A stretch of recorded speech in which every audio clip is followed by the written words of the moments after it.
Hi, I'm BOOKSTROVERT, and welcome to the Author Interrogations. Today, I am interviewing the fantastic author of one of my favorite books, Book Scavenger, and more recently, A Sisterhood of Sleuths, Jennifer Chambliss Bertman. How are you today, Jennifer? Hey, I'm great. Thank you so much for having me. I'm excited to talk to you. I'm so excited to talk to you. So, I like to start off every time with the same question. Okay. It sounds like the easiest question, but personally, I think it's the hardest because there's so many options. What is your favorite book? Okay, as soon as you said hardest, I was like, she's gonna ask what is my favorite book because that is really hard. Um, my go-to answer tends to be When You Reach Me by Rebecca Stead, because I love that book when I first read it, and I reread it more recently with my son, and I still loved it. And so that, and the first time I read, have you read it by any chance? I've heard of No. it. Okay. So if you do read it, I recommend just going into it without knowing much about it, if you don't know much about it, because it's really, when I read it, there hadn't been a story quite like that I'd read before, and I really liked that. But when people were talking about it at the time, some people, this still happens with lots of books all the time nowadays, but you just hear some details that I think kind of could spoil it a bit. So, but I love that book. And yeah, there I could list so many, but that's probably at the top of my list. It's really hard to pick my favorite book. It's I know. so many options. Yeah. And I feel like every day I might have different books that would pop into my head as favorites. So, and plus there were books that I loved when I was young that will always be favorites just because, and there's books that I've read recently that I love, so it's Yeah. weighing these things. It's hard. Jumping in to Book Scavenger. Sure. How, one of my favorite books, I'd list that if I were listing one of my favorite books. How did you get the idea for Book Scavenger? What was the initial spark? I love that you phrased it as the initial spark because a lot of times I feel like people think that Book Scavenger came to me all kind of in a pre-packaged idea or something. I don't know. But it really was just a spark in the beginning that I started with. And that was thinking about actually some of my favorite books when I was young. And I was thinking of three books in particular. One is From the Mixed Up Files of Ms. Basilea Frank Weiler by E.L. Konigsberg. And another is called The Egypt Game by Zilpha Keatley Snyder. And the third is called The Westing Game by Ellen Raskin. And there's also another story that was part of my inspiration, but that's a movie, and it's a movie called The Goonies. And so all of these stories to me, they have similarities because they're adventurous mysteries and they're set in a real world and they involve friends and family banding together to figure out the mystery they get involved in. And some of them have puzzles, and some of them incorporate some interesting historical facts. And I just really liked that kind of story when I was young. And at the time I was thinking about those, I was in my mid 20s and I was living in San Francisco. And I was working a few different jobs, but one of them was at a children's bookstore. And I was thinking about how a lot of the more current books I was reading, I wasn't finding books like the ones that I loved when I was young. And so I kind of thought maybe I'll try writing a book like that, but set in San Francisco because that's where I was living and I love that city. And it just seemed like a really great setting for a story like that. Yeah. Did you know you wanted to be a writer when you were younger? Is that why you worked in the bookstore? Yeah, when I was really young, I loved writing stories, and I think I thought about being a writer, but I also thought about being a marine biologist, and I also thought about being a backup dancer for Janet Jackson, and I also thought about so I thought about being a lot of things, but a writer was up there. And then in college, I took a creative writing class, and that kind of reconnected me to my love of stories and just the thought that like maybe I could actually write stories that could be published someday. So that's when I started to kind of more take myself like I think I was a writer when I was young, but I didn't think of myself as a writer. Yeah. But when I was in college, that's when I started to be like, maybe I still would kind of think maybe I could be a writer. I really feel now anyone who is putting in the effort of writing, you are a writer, and it's just, so there's no like, you know, magic time that you become a writer. If you're writing, you are a writer. Yeah, I agree with that. And I mean, marine biologists, those are completely different jobs, Very, very different. worlds away from each other. Yeah. Yeah. I had a lot of different things I was interested in. So, Yeah. yeah. When you came up with the idea for Book Scavenger, did you know that it was going to be a trilogy? Did you know like how you wanted the series to end up, or did that kind of come about once the book got published? Yeah, that's a great question. I didn't know. When I had the idea for Book Scavenger, I really was pretty intimidated at the thought of writing a novel, and a mystery. And especially, I was aspiring to write something like these books that I put on a very high pedestal. So, just the task I felt like I was setting out to do intimidated me. So I really needed to just focus on it as that one story, in order to keep going. There were times where I would think like, oh, this could maybe be a series, but then I just start to feel really like over, like I don't know how to write a series, and then so I just would kind of shut off that thinking. But when I finished Book Scavenger and my agent sent it out to publishers, my editor, who became my editor, she was interested in it and she wanted it to have a sequel. And so that's when I opened up that door I'd closed off and was like, okay, now I will start thinking of sequel ideas. So it was initially going to be those two books. And then when Book Scavenger was published, um, it quite a lot of people liked it, and there was enough interest that my publisher asked if I would write a third book, and I said yes, absolutely, because I had an idea. Once I opened that door for sequel ideas, then they started to come, and once I got over the hurdle of writing the Unbreakable Code, then I thought, well, yeah, I definitely want to write a third one. So yeah, Yeah. that. Speaking of how Book Scavenger just kind of blew up when I was younger, and even still now, it's one of my favorite books. I read it and I immediately, all I wanted to do was play the game. I wanted to hunt for hidden books and meet Garrison Griswold. And I mean, all of my classmates and my friends did too. It was like a phenomenon in my fifth grade classroom. Oh, I What love was that. it like, the feeling of knowing that your book and your words were impacting so many people and so many people enjoyed reading them? Oh, that means a lot to hear. That it was, I guess, surreal, and it really happened little bit by little bit. So it was also, I had never published a book before. So much of the experience was new to me, that I didn't have any other experience to compare it against. Um, and it was just really neat to, especially there were many parts of it that meant a lot to me, but the game, that really I thought would be so neat if a game like that existed.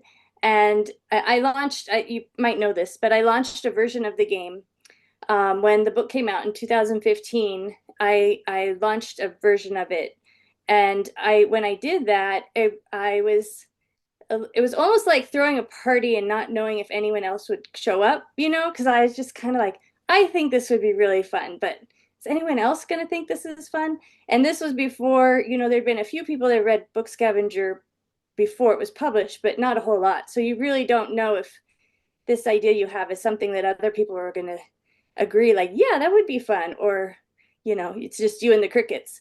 So I started the game, and it was just really neat that so many people, I don't know, it's just kind of heartening, I think, knowing that there are so many other people that love books and that love celebrating books. And because that a lot of, for me, the heart of Book Scavenger is that idea of communities built through books, and there's also the mystery, and hopefully it's suspenseful and all of that. But the Book Scavenger game is just the idea that you can have fun with books, and you can create connections with other people through sharing books with other people. And so it was really rewarding to know other people like that idea too. That's really cool to hear. And when I was reading the books and I was sharing it with my friends, I felt the same kind of connection with them. That's so cool. I I love that. first read the book.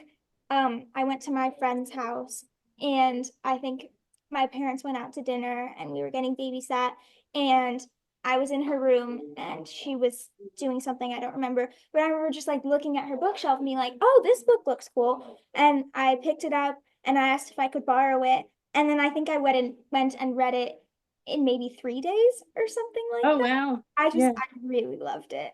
Yay. Oh, that's awesome. You also more recently, you released A Sisterhood of Sleuths, another great book. How did you come up with the idea for that? I personally, I love Nancy Drew. I love the recent series, Nancy Drew Diaries. I love the audiobooks for that. Side note, the audiobook voice for that is like the perfect Oh, Nancy Drew voice. It's so good. that's good. Did you know you wanted to like write something about Nancy Drew, or did that kind of come later on? Yeah, no, that is exactly my inspiration was thinking about Nancy Drew. She so there are like two parts of Nancy Drew that I was thinking about with Sisterhood of Sleuths. And one was when I was 8, I think. I was on a family vacation at my aunt's house in San Diego. This is in the 80s.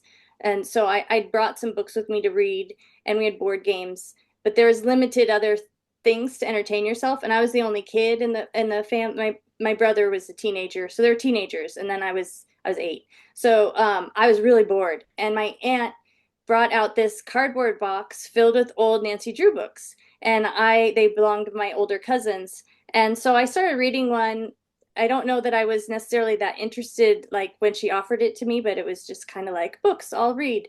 And I just got so sucked in. I don't remember what the first one was that I read, but I went through that whole box. She let me keep them. I still have them. And after I came home and went to the library to find more Nancy Drew books, and that really was my entry into mysteries in general. I continued to read a lot of Nancy Drew, and that led me to finding other mystery novels. So I was just thinking about that part of it, and how not only did the stories capture me when I was young, but the fact that the books that I read had been read by my older cousins, and they had also been read by my older aunt and my mom's generation, and just how there's so many different generations that have known Nancy Drew. I thought was really quite impressive because I can't think of very many fictional characters, especially female characters that have traveled throughout so many different generations. And continue, as you mentioned, the Nancy Drew Diaries, like that there's still new iterations of Nancy Drew that continue to happen. So I was those two pieces were what I was interested in. And then also at some point in my adult years, I had learned more about the history behind the Nancy Drew series, and the history behind Carolyn Keene, the author, which the characters learn in Sisterhood of Sleuths.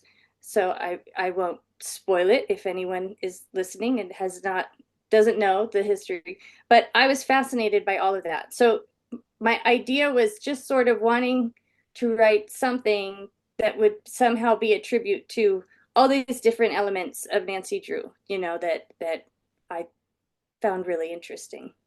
Yeah. I got my first Nancy Drew from my mom from when she Oh, read it when she was little.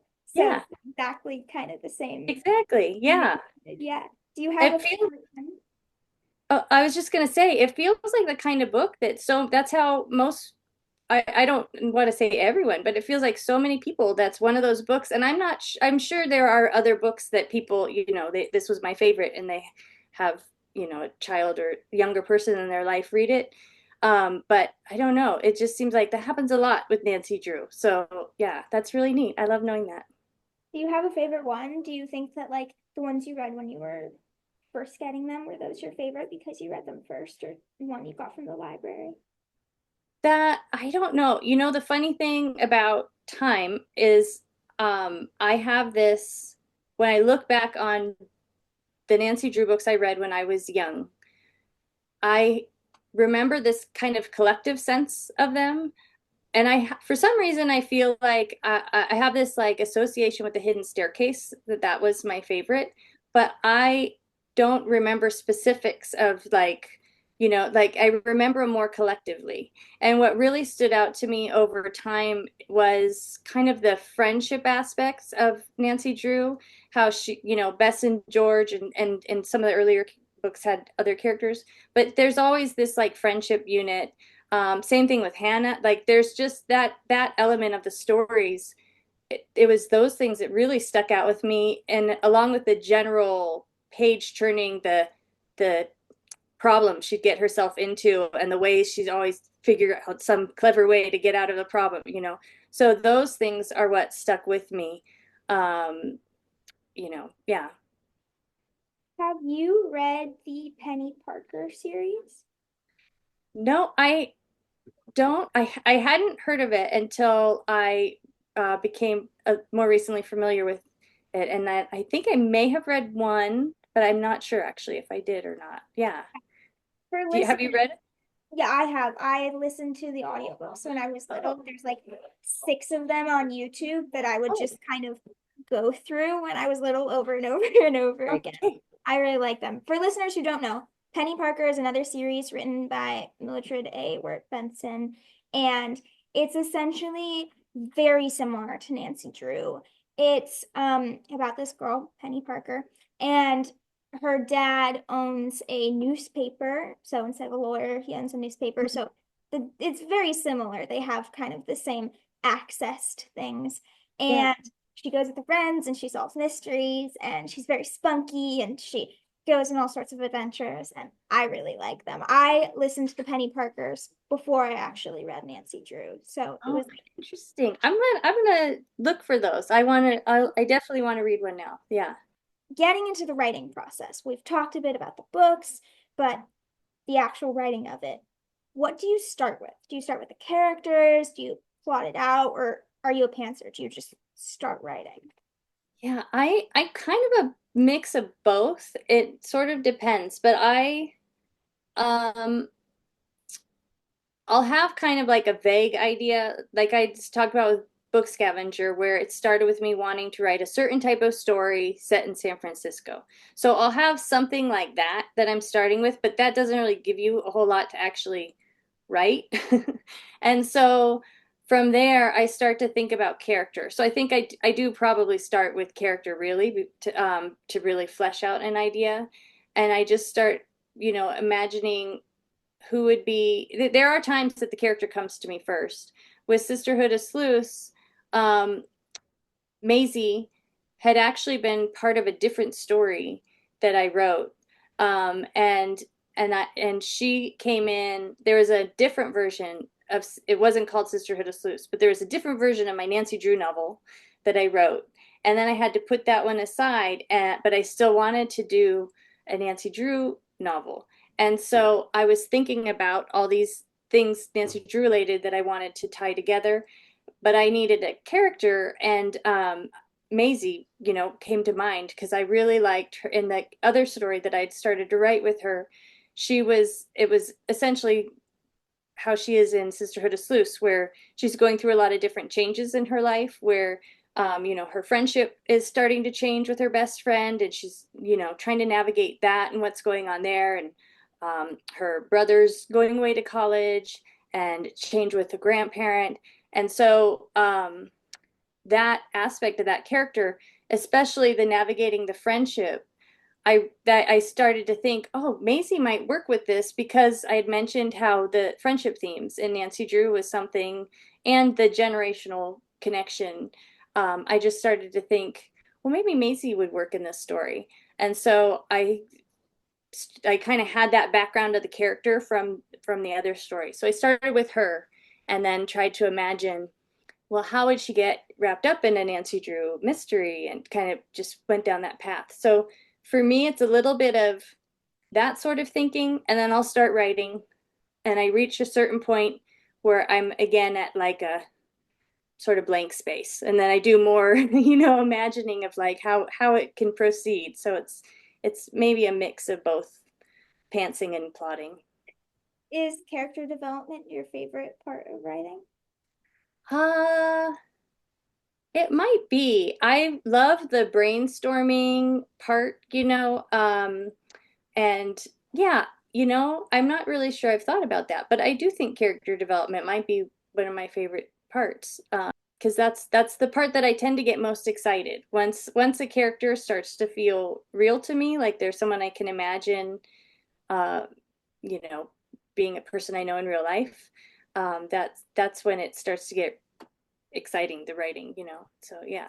Yeah. I mean, the character too is also how the reader gets introduced to the world and the story and who they Yeah. connect to, whether they're interested in reading about the character. I mean, a plot can be super cool, but if you don't have some sort of relatability or something that like ties you to the person you're hearing the story from, it doesn't really succeed as well. That's so true. There's been many books I've read as a reader that have started off interesting plot wise, but if you don't really feel that invested in the character, sometimes for me, my again with me being interested in all these different things, like I'll put down a book and pick up another one if it starts to lose my interest, and then I might forget to go back to that book but usually the character, if I care about a character, I'm not leaving, I'm going to stick with that book because I want to find out what happens to them. So yeah, I think that's a really great point. Once, okay, once we do the writing process, we then jump into the publishing process. Yes. So, Book Scavenger was your first published book. Yes. And can you talk about what that's like from getting an agent to seeing your book in bookstores for the first time to doing author talks and all of Oh, the yeah. Oh, man, it's kind of a mix of every emotion. It's a lot of, so the writing process with Book Scavenger was a lot of um perseverance, sticking with my idea, coming back to it. I spent 10 years writing Book Scavenger. And so during that 10 years, I wrote 10 years before it was sold to a publisher. And so I wrote six different drafts. And with my fourth draft, that was the one that I felt like I've gotten this story to like a, strong enough point where I feel like I can send this out for agents. And so it was with my fourth draft that I connected with my agent. But she really liked that fourth draft. She wasn't yet wanting to be my agent, but she had suggestions for me to revise that fourth draft. And so she sent me that, and said, if you like these ideas and want to do this revision, feel free to send it back to me. And so I read them over and I liked her ideas. I thought they made a lot of sense, but they were also very intimidating, especially that fourth version was like, I want to say 75,000 words. And one of her biggest things was that at that current time in publishing, that was longer than what was typically selling for middle grade. And she just felt it kind of felt like too much.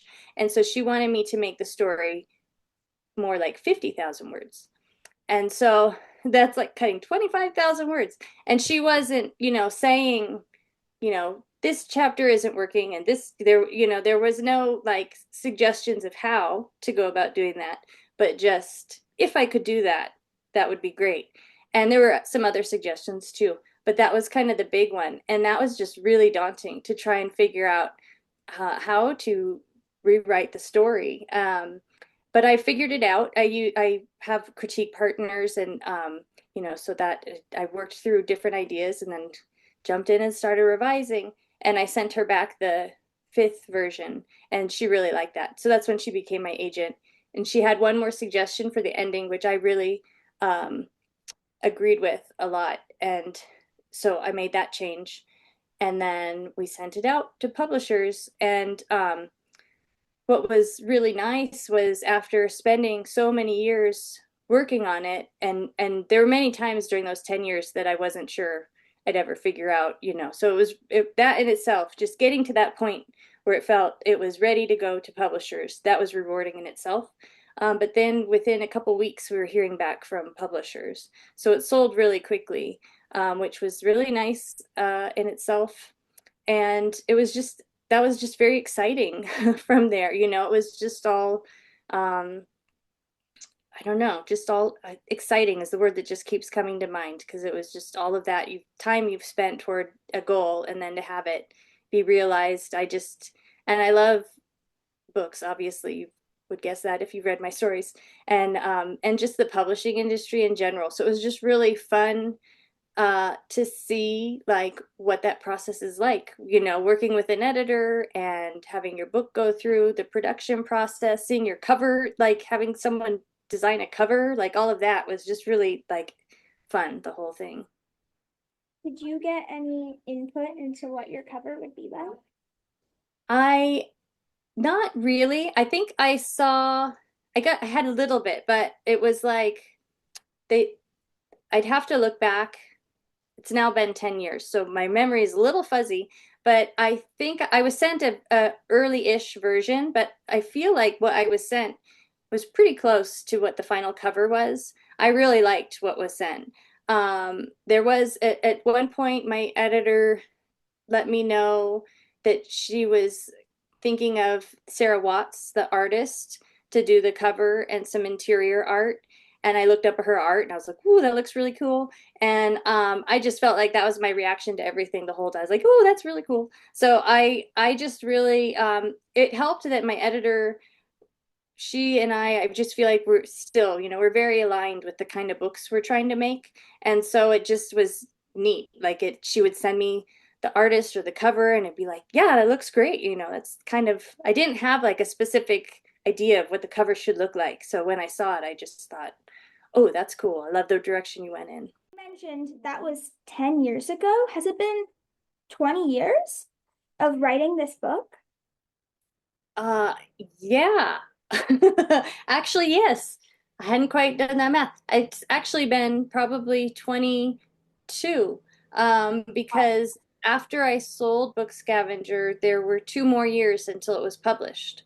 And so, yeah, and this June will be 10 years since Book Scavenger was first published, which is hard to believe. It just feels like it was like the other day. It does not feel like 10 years has passed. That's insane. The book, the like idea of Book Scavenger has been around for so long. Yeah, I know. It's so, yeah. Isn't that weird? It's so weird. That was one of the challenges for me too, because I started writing it and it was 2004. I feel like it was actually earlier than that. Anyway, it was early 2000s. So you can imagine how technology has changed a lot. When I first had this thinking of how people would do this game, but that's one thing I've been happy about with Book Scavenger continuing to endure for these past 10 years is that I feel like it hasn't, it still works, that people are still reading it. So there's probably So, some things that are maybe not uh, exactly technologically up to date, but you can just kind of fill it in with the modern day iPhone or whatever. I don't think iPhone is ever mentioned. Yeah. it's so interesting how the publishing industry, it seems so quick because you just see the book on the shelves and it's there. But really, there's so much behind that. I know I've talked to other authors who have mentioned the same thing. They've been working on their book for 10 years before it got released. And then, I mean, it gets an agent and then you get published. And then, whoa, that was like 5 years ago. And then suddenly the book is 15 years old. Like, Yeah. It's really, yeah. And every book, I feel like every book has a different journey, So it's, yeah, it's always interesting. we're kind of at our last question, which is always a bittersweet moment, but we still have one more. So, Okay. do you have any advice for debut authors who have either an idea for a book or have written a book or just in general? Any advice? Take it all. Let's see. Okay. Advice. It's hard giving general advice too, because I feel like, you have a conversation with an individual and there might be certain bits of advice I'd give to them. But generally speaking, if it's someone who is, you know, writing, not yet like sold a book, I don't know, because I'm thinking too, I think I would advise someone to here's a conversation I was just having with some other writer friends about how important it is to keep the long view, probably of anything that you're doing. But if you're an aspiring writer, you are a writer, to keep the long view of your goals because it can be a lot of ups and downs. Trying like speaking from my own experience of spending 10 years, um, there are a lot of points in those 10 years that I just thought, I can't figure out this story. Like, I'm not going to be able to make this work. And I would, think nobody's asking me to write this, just you don't have to write it. And so I'd quit. And then the next day, the characters would be still in my head. And I'd be like, thinking about it. And then something would pop into my head and like, oh, maybe that could happen. Then I'd come back to it. So, it's like, I was kind of quitting, but I never really quit because I kept coming back to it. And I just think that piece, just to keep coming back to it if something is difficult for some reason, um, just to continue to keep the long view picture of it and find your way back to your work and moving forward wherever you're at in your writing journey. Yeah. That is great advice. Thanks. Well, thank you so much for coming on the podcast. I loved talking to you, and I'm sure listeners loved hearing all that you had to say. Oh, thank you. It was definitely my pleasure. I could talk to you for a long time. This is a lot of fun. And do you have anything new that we should look out for coming up?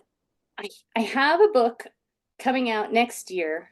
Um, I can say the title is Back to Wonder, and it's a mystery, and it's set in 1985. So that I'm still working on the and revisions of the last part. So it's still I'm stuck in 1985 in my mind right now. That's where I'm at. But yeah, hopefully you'll check that out when it comes out next year. Definitely will.